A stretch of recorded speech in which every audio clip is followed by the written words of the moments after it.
just have to bring great people into it and let them do it well within it.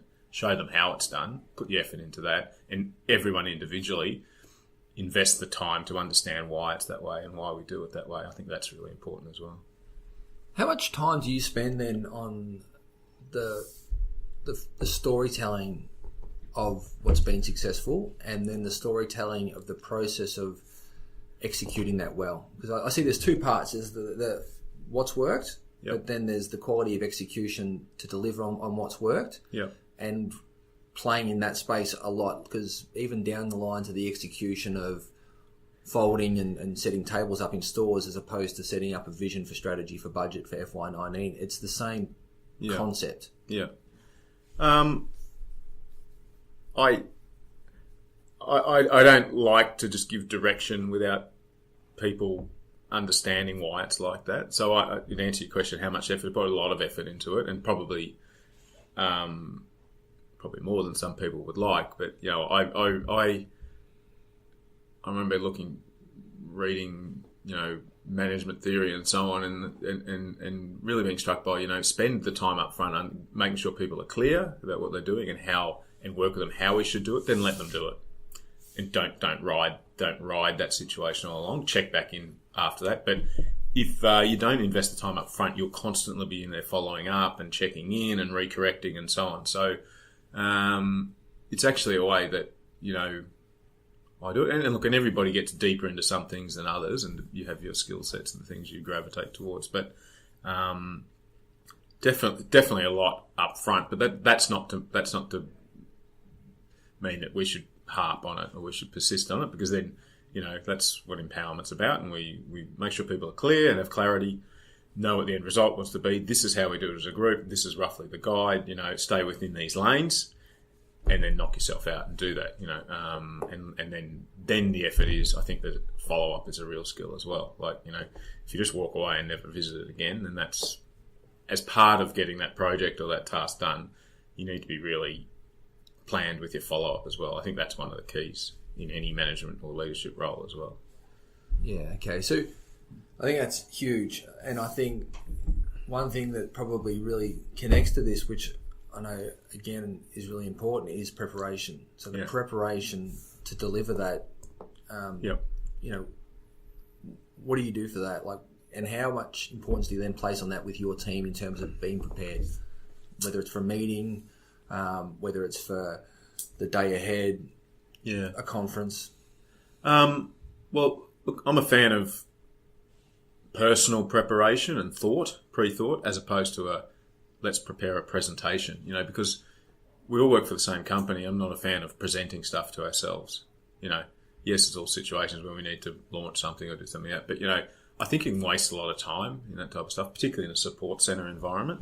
We're all just peers and colleagues talking to each other, so let's not spend our time doing that. Let's spend time giving quality thought. So, I guess coming from a merch background as well, there's a lot about look at data and then analyse it, but there's a degree when you go too far, and I think we've talked about previously, within the group about the 40-70 rule, and if you're somewhere within the 40-70 thing in terms of preparation and grounding and whether have confidence in what you're going to be doing, that's probably enough. The rest comes in gut feel.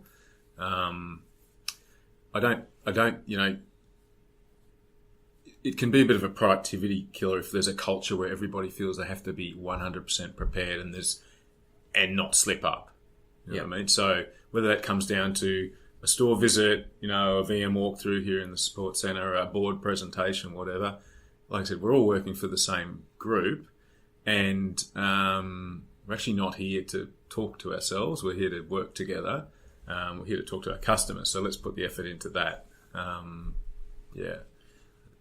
What does quality of thinking and that quality of thought, and I'd imagine that the quality of thought, then you want that to connect to quality of conversation to get a good outcome. What's that look like for you? Day to day, how it manifests itself is, I guess, breaks. I'm not a line up the meeting type person. I'm not even really a meeting type of person. I like to be a little bit less formal with that. Maybe it's just, and it's probably not the way I work, but I need to digest talk about, and I'll do stuff, and then I need to talk to people about it and get ideas, and I'll have my own, and often it's just me validating my idea or even getting it clear in my head in terms of the forward, where we go with stuff. But certainly the giving yourself space and downtime, I think, it has, in the last decade or so, it's become less and less easy.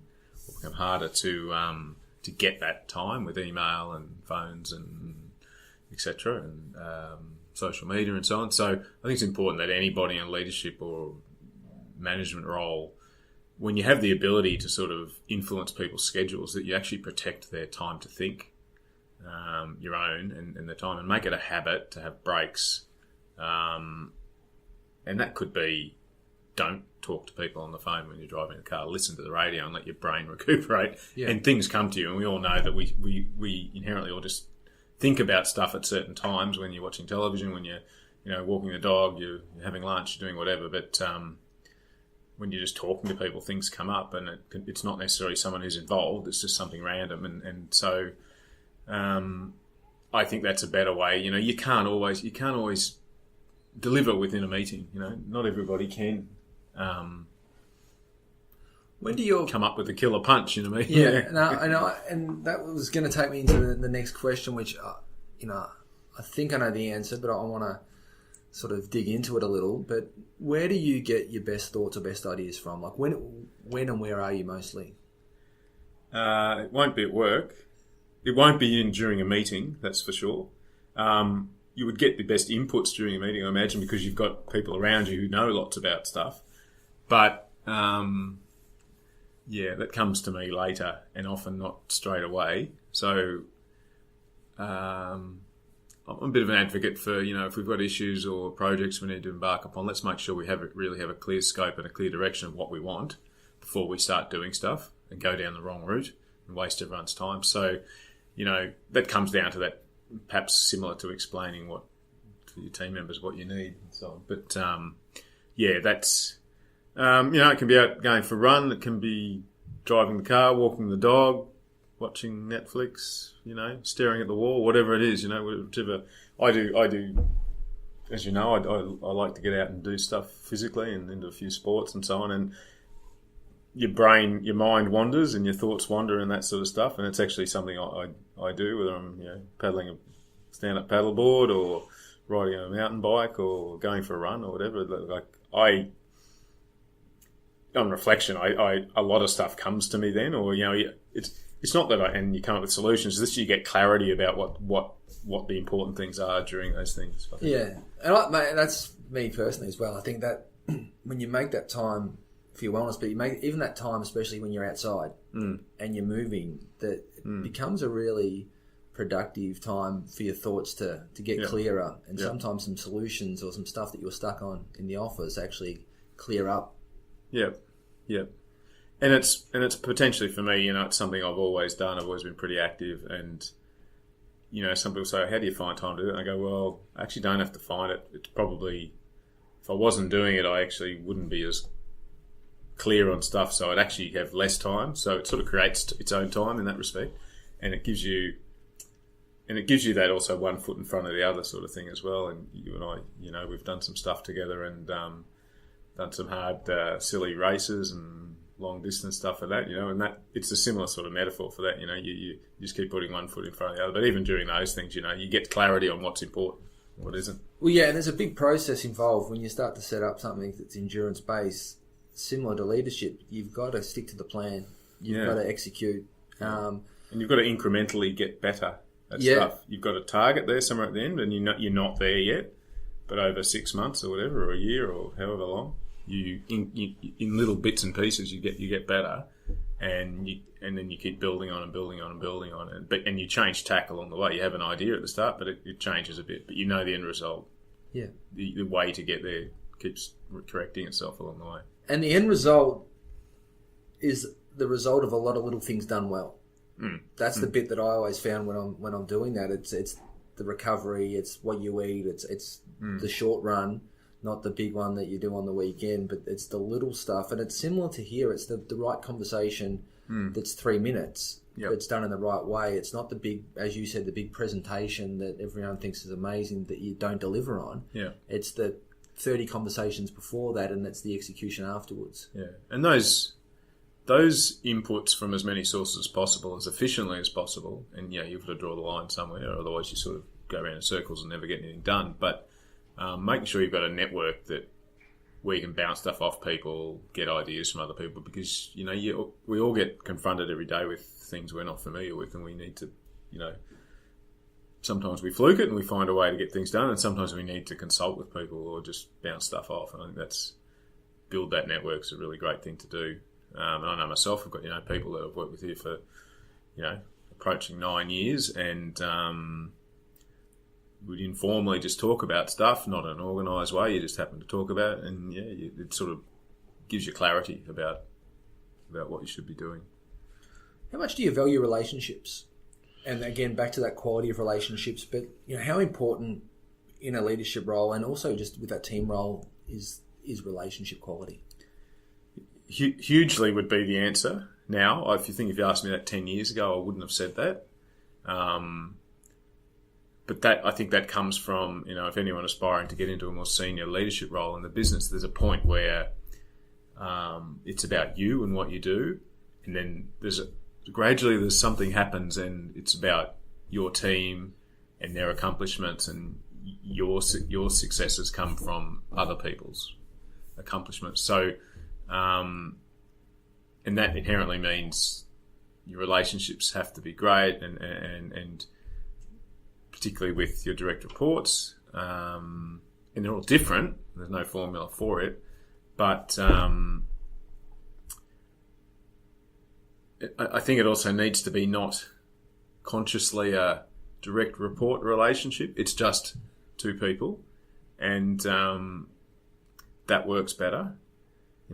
If it's too authoritarian, it doesn't work. Occasionally, it might have to revert to that, but I think when two people just have an understanding of what their roles are and work well together, then you get a much better result. It's a much more productive way to work than directive sort of stuff. As long as we're all within the boundaries of what we're doing, and we have the guidelines of what we're doing. Yeah, well, I think there's something in that. I think there's something in the clarity of connection, but also good leaders and good relationships then add layers of diversity where you can go between being the boss to the friend and everywhere in between, which then allows you to have more of a foundation of when you've got to call on something or talk about something. You've got layers to talk through, not just about one aspect of it. Yep.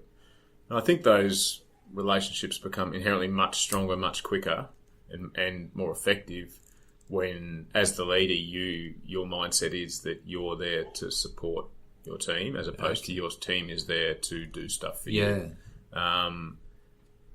Do stuff for you is you need to keep telling them, and you'll need for mine. I've had both, and I think when you operate like your team is there to do stuff for you, you will have to keep telling them what to do, and you're trapped, and your productivity becomes minimal.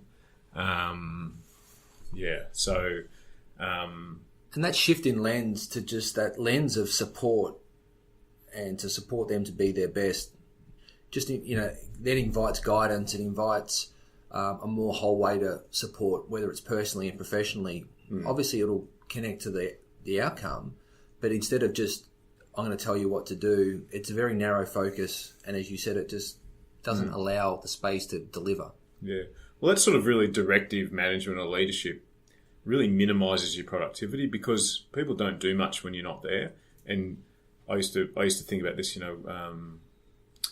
the retail environment when we were talking about area management or state management, field retail management, that if you're doing it all, there's only one of you, but the power of your role is if you can influence and engage people to do it while you don't need to tell them, you multiply your productivity because now you've got 50 or 100 people in your store portfolio doing it, or working that a little bit better. If it only happens because when you direct it, that you're only in one place at a time, and and that you